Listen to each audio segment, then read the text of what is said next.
You ever notice how you can be going about your day totally fine, and then suddenly this question shows up in your head like a pop up ad you can't close? What am I even doing with my life? Not in a crying on the bathroom floor way, just like an annoying glitch in the system. It's weirdly calm. It almost feels neutral, but it kind of messes with you, doesn't it?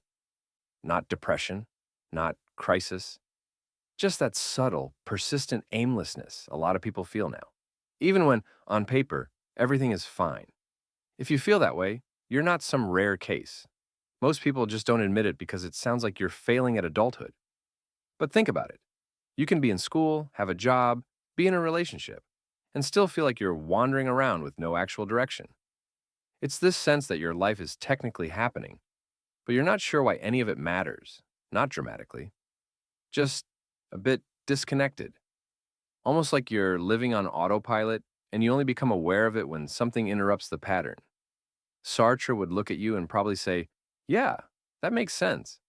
Because for him, the problem isn't that you're lost. The problem is that you're free, way more free than you realize. He had this idea: man is condemned to be free. Sounds dramatic, but hold on. What he meant was that nobody, not society, not religion, not destiny, gives you a ready made purpose.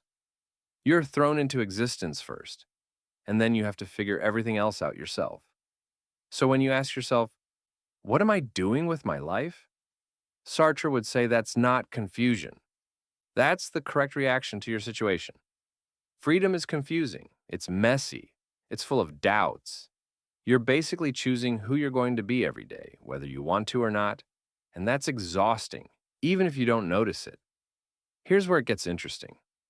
Sartre lived in the 1900s, and he already thought people felt lost. Imagine if he saw us now.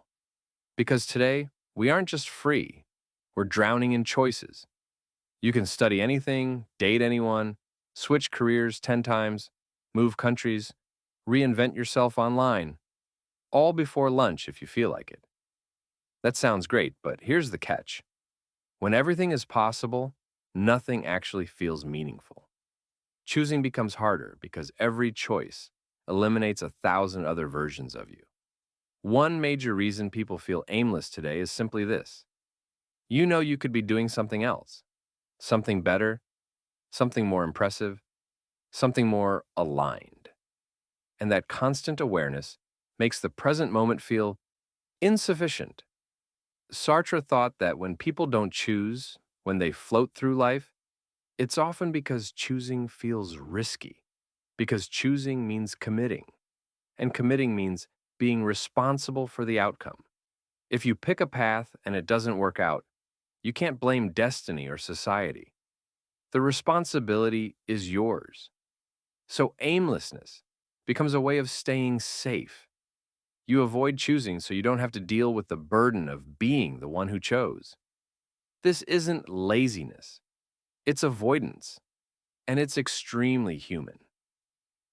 Here's the part people don't really like to hear. Whether you do something or do nothing, you're still choosing. Choosing to drift is still a choice. Choosing not to commit is still a commitment. Choosing not to decide is still a decision. Sartre's view is uncomfortable because it forces you to notice how much control you actually have, even when you swear you don't. Aimlessness isn't the absence of choice. It's the refusal to recognize that you're already making one. And that perspective, if you sit with it long enough, changes the whole conversation. I'm not going to give you a solution. Sartre wouldn't either. He wouldn't tell you, follow your passion or find your purpose or trust the process. He'd probably just shrug and say, you're free. What do you want to do with that? And that's the real question. Not what should I do with my life? But, given that no one is coming to give me direction, what am I going to choose next? Because let's be honest, you are going to choose something. Whether you're going to click out of this video and jump straight into the next 10 steps to fix your aimlessness guide, or open Instagram and look at some 14-year-old who somehow made $1 million selling slime or stocks or whatever. Or finally start that essay you've been ignoring, even though the deadline is in a few days. And you know you're using videos like this to avoid it. Or are you going to do that one thing, the one that's been sitting in the back of your mind for weeks, that you never had enough motivation to start? And I'm not judging any of those options. They're all choices, but they're yours. The interesting thing about aimlessness is that it doesn't disappear when you wait for clarity. It disappears the moment you act, any action, because action is a form of choosing. Sartre would say, the second you do something, even something small, you're already defining who you are. Not permanently, not dramatically, just realistically. So whatever you choose after this video, whether it's the essay, the scrolling, the project, the thing you've been avoiding, at least notice that you're the one doing it. Because that awareness alone changes how your life feels. You don't need motivation. You don't need a life plan. You just need to know that every tiny decision, even the boring ones, are you shaping yourself in real time. So go ahead, make the next move, whatever it is, knowing it's yours.